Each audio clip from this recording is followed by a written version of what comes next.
ngira inama abantu n'ibihugu warabyumvise ku maradiyo anyuranye ubu sigaye ngira inama n'amaradiyo y'abanyamerika n'ay'abongereza.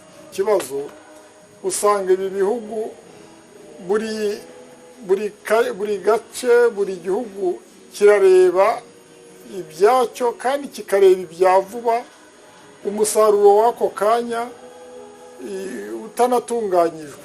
Ariyo mpamvu bavuga ko hagombye kujyaho ikintu nakwita planification, gushyiraho gahunda itegura ubukungu mu myaka wenda 5 cyangwa 10, bakavuga ati muri iyi myaka tuzaba tugeze kuri iki. Noneho bakagenda bati Kenya izobereye muri ibi, izakora ibi ngibi cyane, yego ntibujwe gukora n'ibindi ariko izibanda kuri ibi. Uganda izobereye muri ibi, izakora ibi. Kongo izakora ibi, Burundi buzakora ibi, u Rwanda ruzakora ibi, Tanzania izakora ibi, Sudani izakora ibi. Numvise ngo na Somalia ubu yagiyemo. Bibaye ngombwa ko kano karere kakenera kugira umwihariko w'ubuvuzi, ni ikihe gihugu kwakira ibitaro bikomeye cyane muri aka karere? Igihugu cyakwakira ibitaro bikomeye muri aka karere mbona cyaba u Rwanda, kuko nubwo wavuze uti Ubuhinde nibwo bukataje, ntabwo mbona bukataje kuko abantu benshi n'ubundi bajyagayo, abenshi bakagwayo cyangwa bakagwa mu nzira batahuka kandi baratanze amafaranga menshi.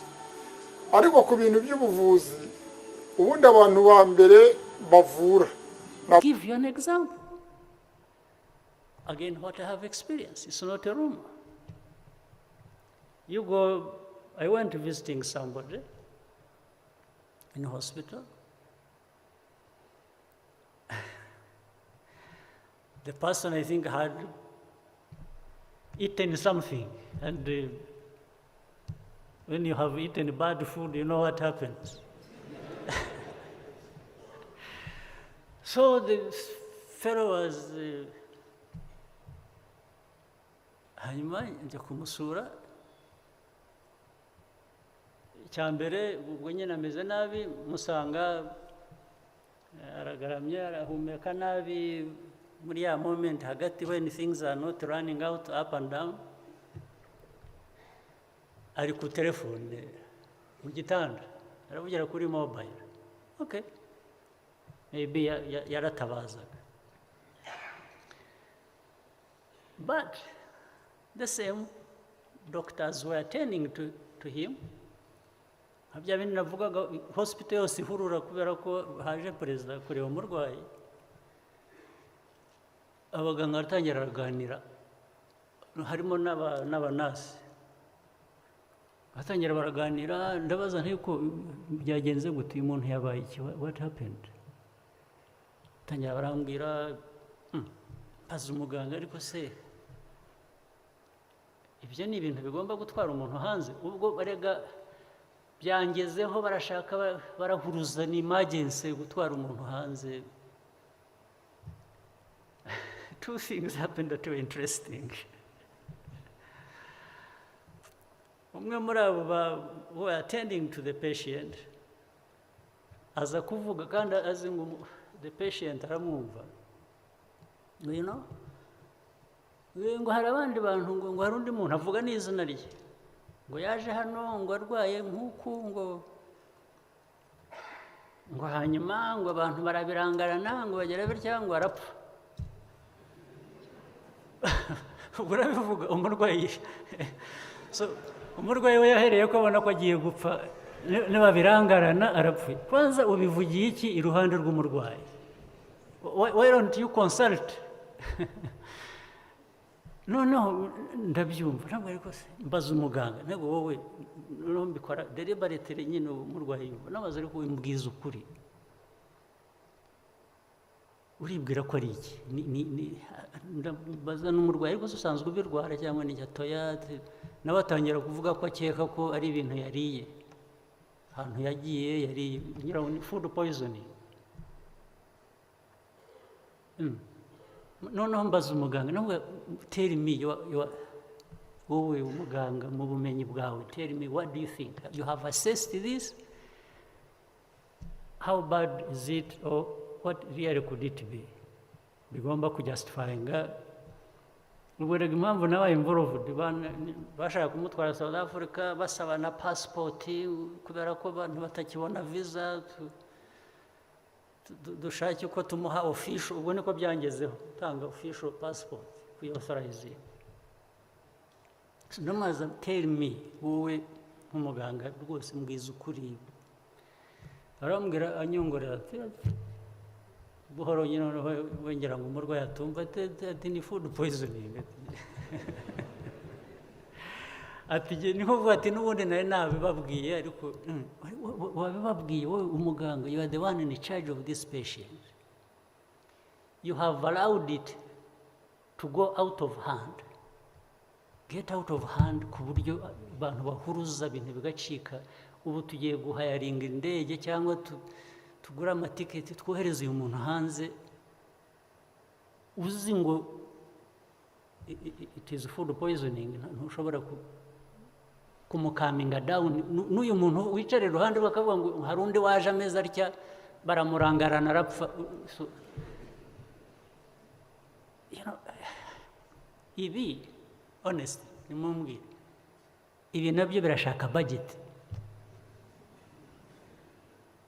ise ahubwo ko ugiye kuyimara utwara abantu hanze batakwiye kuba bajya hanze. Where you sending people outside for things you know don't deserve to go out anywhere? To go out nibwira ko ari ukuvuga ngo wohereje umuntu ahantu hari ubushobozi burenze ubwo mufite. Niyo interpretation ubundi nayo kwigwanya. Ariko kohereza abantu hanze has become something to appease the patient or to appease somebody, a relative of the patient. Really, how do you entertain this? And how do you explain it?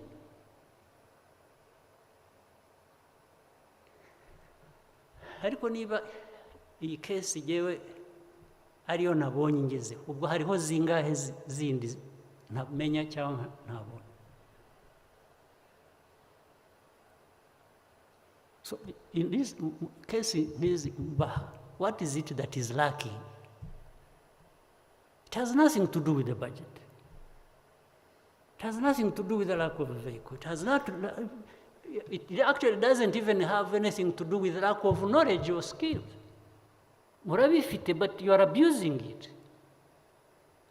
You are abusing it by saying somebody with food poisoning needs to be treated with emergency, flown out of the country. You are abusing your own knowledge. You are abusing your own profession. Absolutely. It has nothing to do with the budget. It has nothing to do with poor remuneration. It has nothing to do with it. It has nothing to do with laboratories that are lacking in one place or another. Absolutely not. So, what are we waiting for to correct this? What do you want? Nk'abaganga kugira ngo dukemure ibi byose ndiho mbabwira biraho bidasobanutse, dukeneye iki noneho nacyo ngo tukiganire.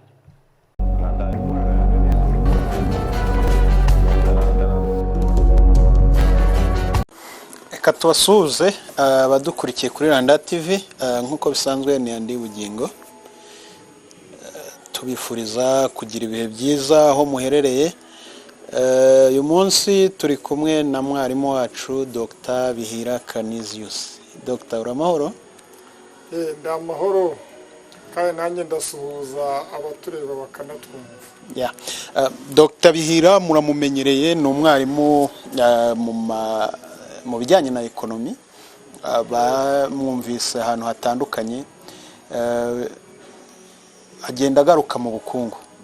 Ngira ngo mu Rwanda ari ni radio mperutse kumva bagiye impaka bageze ku kintu cya ekonomi baravuga ngo reka duhamagare Dr Bihira cyangwa ari n'undi muntu umwe bavuze ariko Dr nayikuye ko wakoze akazi gakomeye. Uyu munsi rero tugira ngo tuze kugaruka ku kiganiro kiri bwibande ku bukungu nk'uko twabyiyemeje ko tuzajya tuganira ku bukungu. Dr twakomoje ku bukungu bw'u Rwanda ndetse ugaruka no ku buhinzi, uvuga ku bintu bigiye bitandukanye byakorwa mu buhinzi ubukungu bw'u Rwanda bukagenda neza. Ndagira ngo uyu munsi turebe noneho gakeya ku bijyanye n'ubukungu bw'akarere. Twe kuvuga igihugu kimwe ahubwo tuvuga akarere. Ubwo turaza kuganira ku kintu cyitwa guhitamo ibyo igihugu cyakabaye gikora mu bukungu.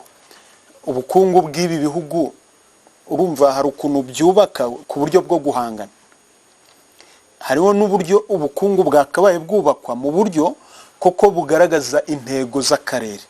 Mu mboni za Dr Bihira, iyo urebye akarere k'uburasirazuba bwa Afurika ubona ubukungu bwako bwubatse mu buryo bwo gukorera hamwe cyangwa n'uburyo bwo guhanganira isoko ku bintu niba tuvuge uyu yakaba yavuga ngo nge ncuruza sima undi agacuruza ferabeto, bose bagamije kugira ikintu kimwe bubaka.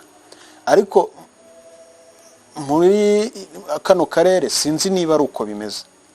I Burayi amakuru amwe mfite nuko hari ibihugu bivuga ngo twe tuzakora intwaro, ibindi bikavuga ngo twe tuzakora imodoka zihinga, abandi bati twebwe tuzakora iki. Ugasanga umwe yemeye kuba umukiriya wundi. Umwuka nk'uwo nguwo ubona muri kano karere k'Iburasirazuba bwa Afurika? Uretse no kubona nta n'uhari, nta nubwo hari gahunda yerekana ibintu byakorerwa mu muryango w'Iburasirazuba bwa Afurika. Ahubwo usanga buri muntu wese, navuga guhera ku baturage ndetse no ku bayobozi, buri muntu wese yihugiyeho arashaka gukemura bya bibazo by'ako kanya.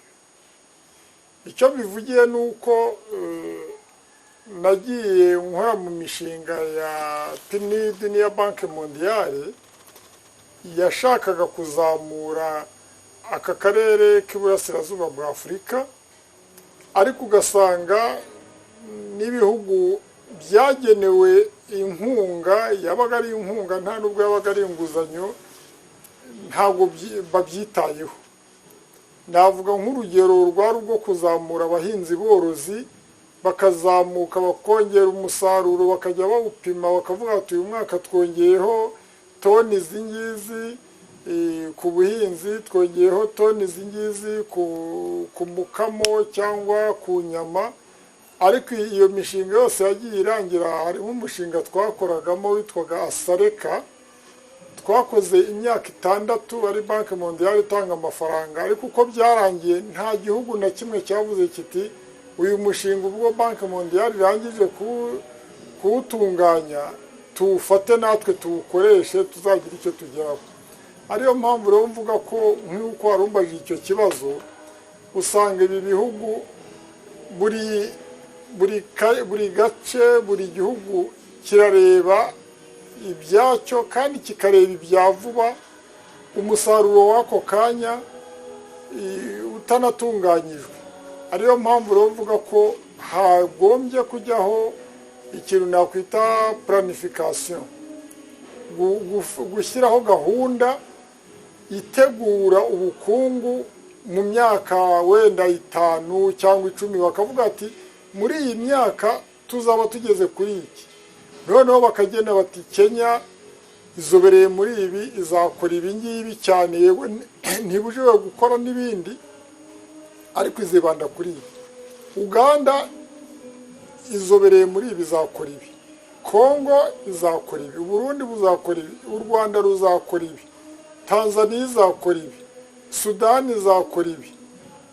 Numvise ngo na Somalia ubu yagiyemo nayo ikagira ibyo ikora. Noneho bya bintu bigahurizwa hamwe kandi hakabaho urwego rw'inzobere nk'uku mba ntanga ibiganiro ngira inama abantu n'ibihugu warabyumvise ku maradiyo anyuranye ubu sigaye ngira inama n'amaradiyo y'abanyamerika n'ay'abongereza cyangwa y'abafaransa. Noneho nkatwe b'inzobere tukajya tureba tuti bya bintu bumvikanye bagejeje ahangaha hari ikintu batakoze bagikosora. Naho ngaho mvuga hajyaho ikintu nakwita ko ari akarorero bareberaho intambwe bamaze gutera. Nicyo ngicyo kibura muri ibi bihugu byacu kugira ngo dutere imbere kandi dutere imbere dufite ikintu dushaka kwigezaho. Biramutse ari ibiba ubona muri bino bihugu bigize akarere ka Afurika y'Uburasirazuba nka Kongo wavuga ko yakabaye yita kuki u Rwanda rukita kuki abaye ni nk'inshingano uhawe none ahangaha ati nkurikije imiterere y'u Rwanda ibihugu byinshi waranabigenza iki cyakabaye kijyamo iki kino kikegurirwa gukora ibi iki kikaba ikigega cya Afurika cyangwa cy'isi yose mbega n'iterambere ryacyo rigapangwa muri ubwo buryo. Ubundi u Rwanda rwarangije guhitamo rwahisemo guteza imbere serivisi n'ubukerarugendo, ariko icyo nakongeraho mu Rwanda gikenewe ni uguteza imbere ubuhinzi n'ubworozi kuko dufite amahirwe muri ibyo bintu kandi ndumva n'ubundi ari byo byatangiye, ariko ngewe ntabwo navuga ngo hari aho byari byagera biracyari hasi cyane. Noneho nanone mu bindi bihugu tuvuge nka Kongo nayo yateza imbere ubuhinzi n'ubworozi kuko ifite ibice binini biberewe n'iyo mirimo, harimo na ririya shyamba igice kimwe bafataho bakaba bashyiraho ubuhinzi n'ubworozi. Noneho hakazana amabuye y'agaciro aho kugira ngo birirwe bahanganye barwana n'abantu ngo baravuga ururimi runaka ngo baravuga ikinyarwanda ngo ni ubwoko bw'abatutsi, ahubwo bakahashinga inganda bagacukura ariya mabuye y'agaciro ndetse n'ayacu tukayoherezayo bagashinga inganda zikomeye cyane, n'ayacu akajya ajyayo bakayatunganya, noneho tugafatanya kuyagurisha hanze aho kwirirwa duhanganye kandi bitari ngombwa. Ba bandi baza kuyatwara n'ubundi bayatwara mu mayeri bakajya baza kugura umusaruro umeze neza.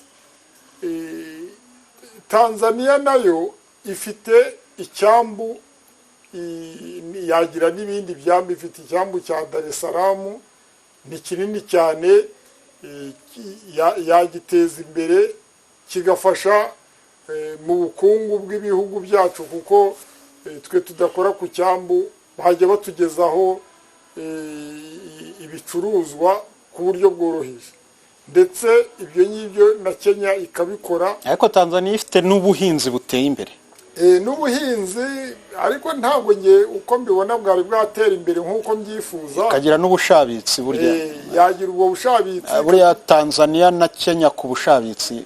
Yego ibyo ngibyo byakorwa, ariko Kenya yo yarazamutse ifite n'inganda kubera Abongereza bayisigiye n'inganda, ikagira na gare ya moshi, ifite ibikoresho bigize bihagije, ikagira n'ibibuga bibiri cya Mombasa n'icya Nairobi bihesha agaciro cyane kuko indege zihagwa ziyisigira umusaruro.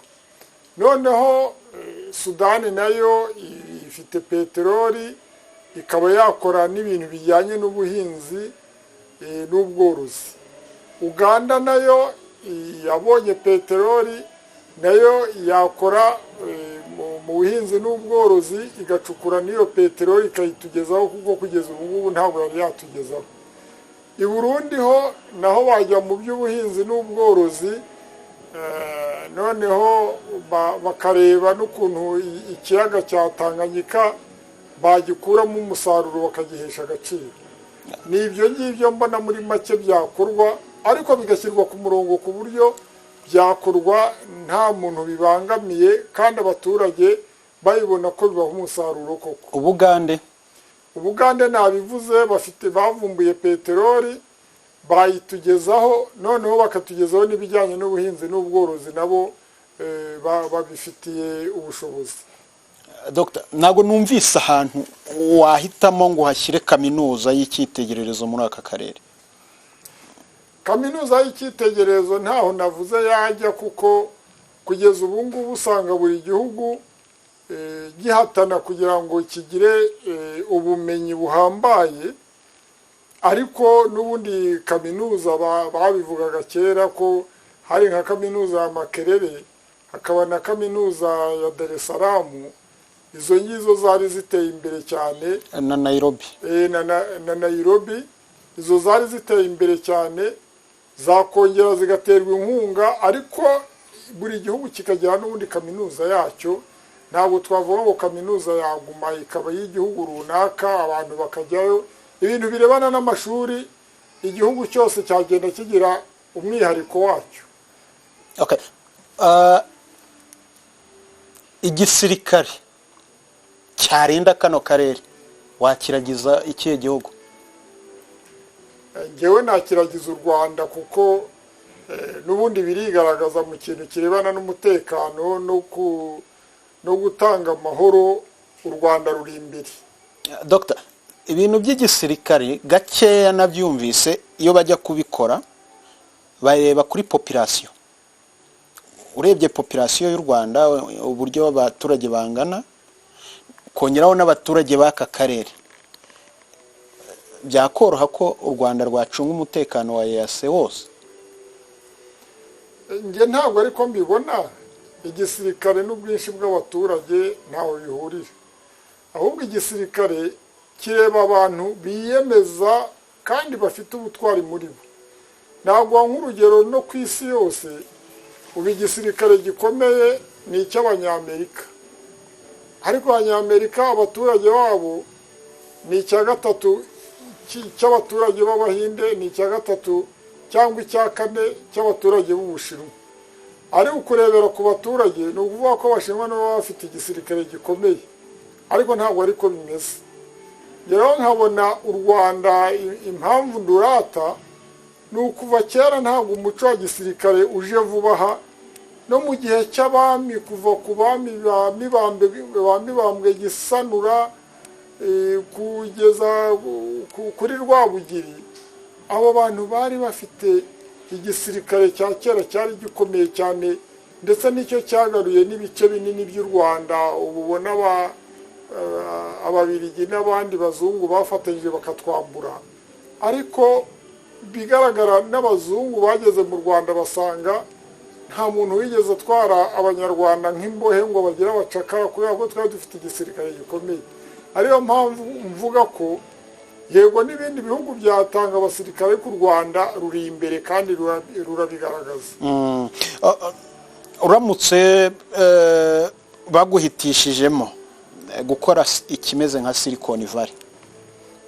Silicon Valley ni nk'icyanya cy'inganda muri Amerika.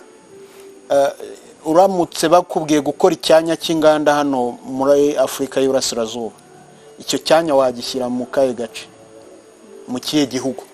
Kugeza ubu ngubu icyicaro gikuru cyajya muri Kenya, kuko niho usanga hari iterambere ryazamutse cyane, kandi birigaragaza. Niyo wareba no mu bindi bihugu, abantu bakomoka muri Kenya usanga ibintu by'ikoranabuhanga barabihagurukiye. No muri ibi bihugu byacu urabona uko bakora, usanga baturi imbere. Ariko icyo navuga, nubwo icyiciro cyaba muri Kenya, no mu bihugu byacu bindi bya East African Community hajyamo icyicaro cyungirije, noneho buri gihugu kikagenda kizamuka gikurikije ubushobozi bwacyo. Ariyo mpamvu mvuga nti Kenya yajya ku ruhembe rw'umuheto, ibindi bihugu nabyo bikagenda bikurikira hakurikije ubushobozi, kandi cyane bakibanda ku rubyiruko kuko nirwo rukeneye ko iryo terambere ryazamura abantu benshi. Tugiye ku bijyanye ari ibihugu ku isi byagiye bizwiho ubuvuzi buteye imbere nk'Ubuhinde. Buhinde abantu benshi baba bazi ko niba ukeneye ubuvuzi urajya mu Buhinde, ubu ntabwo bakigiye i Burayi cyangwa n'ahandi. Hari ibihugu byagiye ku rwego rwo kumenyekanaho ibintu runaka. Education urajya muri Amerika, hariyo amakaminuza ahambaye. Nukenera ubuvuzi uraza ujye mu Buhinde, ubu nicyo gihugu abantu benshi cyane bazi. N'Ubushinwa bagenda bagerageza bagafata ubuvuzi bwa gihanga bakabwegeranya bakabukorana n'ubundi ku buryo bikomeza kumera nk'umwihariko wabo. Bibaye ngombwa ko kano karere kakenera kugira umwihariko w'ubuvuzi, ni ikihe gihugu kwakira ibitaro bikomeye cyane muri aka karere? Igihugu cyakwakira ibitaro bikomeye muri aka karere mbona cyaba u Rwanda, kuko nubwo wavuze uti Ubuhinde nibwo bukataje, ntabwo mbona bukataje kuko abantu benshi n'ubundi bajyagayo, abenshi bakagwayo cyangwa bakagwa mu nzira batahuka kandi baratanze amafaranga menshi. Ariko ku bintu by'ubuvuzi ubundi abantu ba mbere bavura n'Abanyamerika. Ariyo mpamvu mvuga ko u Rwanda urebye rukunze kugendera ku myitwarire y'Abanyamerika kandi ukabona itugwa neza. Ariyo mpamvu mvuga ko u Rwanda muri aka karere rwarabitangiye n'ubu ngubu ku bitaro bya Faisal hari indwara zimwe zavurirwa mu Buhinde bazajya bavura, ndetse n'ibitaro bya Kanombe bimaze gutera imbere. Ariyo mpamvu mvuga ko Abanyarwanda bazi ubwenge cyane, ndetse no muri Amerika harimo abo usanga bakora mu nganda zikomeye no mu twarakomeye. Hari abo nzi rwose bashobora kugaruka mu Rwanda bagahugura abantu, noneho natwe tukagira iterambere mu buvuzi. Ariyo mpamvu rero mvuga ko ibyangombwa turabyujuje, ahubwo ibyari ni uko tutari twifashisha abahanga n'impuguke kugira ngo dukore ubushakashatsi. Uragira uti u Rwanda ubona rwaba icyicaro cy'ubuvuzi muri East Africa? Yego, impamvu mbivuga ni uko nanjye ubwanjye nagiye muri Amerika njya kwihugura mu bintu bijyanye n'ubuvuzi, ariko ubu ngubu aho ngeze hari indwara kera bavugaga ngo zidakira, harimo za diyabete, za hypertension, za gute, umwijima, umutima, ibihaha. Ariko ubu ngubu kubera ubumenyi nakuye muri Amerika, nta muntu wambwira ngo izo ndwara ntizikira, kuko nanjye ubwanjye nta n'ubushobozi bwinshi mfite. Hari abo maze gukiza rwose bagakira bagasubira mu mirimo yabo, cyane nk'abantu barwaye izo ndwara zijyanye n'umutima, zijyanye n'ubwonko, zijyanye n'ibihaha, zijyanye n'amagufwa n'umugongo, kandi nkoresha inyongeramirire atari imiti isanzwe yo mu mafarumasi. Ni ibintu rero bivuga ko ubu ngubu turamutse dukoze ku buryo tuzana impuguke z'Abanyamerika n'izindi z'ibindi bihugu, nk'uko byatangiye gukorwa. Nk'ubu urabona kiriya kigo gikora inkingo cyazanywe n'Abadage, ubu ngubu nzi ko kigiye kuzakora kurusha ibindi bihugu byo muri EAC, tukabitanga imbere. Noneho gukorana n'amayuniversite nabyo tukabiteza imbere, kuko amayuniversite niyo azamura ubumenyi. natanga urugero rw'ikigo cyaje kizanywe n'Ababirigi hariya Bishenyi mu kuvura amaso. Ubu ngubu muri EAC sinzi ko hari uwagikurikira ngo avure nk'uko kivura, uwo kimaze kuvura abantu benshi bari barihebye batakibona. Ngereho nkabona mu Rwanda gahunda dufite yo gushaka impuguke zikigisha urubyiruko rwacu ibintu bijyanye n'ubuvuzi kandi bijyanye n'ikoranabuhanga. Mu minsi iri imbere tuzaba twakataje ubundi ibigo byari bikomeye byabaga Nairobi, niho bavuga ngo hakurikira Ubuhinde, ariko mu minsi iri imbere Nairobi tuzaba twayisize, ndetse na Uganda nayo bavuga ko ifite ngo impuguke zo mu bitaro bya Murago, ariko ntekereza ko nitugumya gukora nk'uko dukora ubu ngubu, mu minsi iri imbere abantu bose bazaba baza gushaka ubuvuzi mu Rwanda.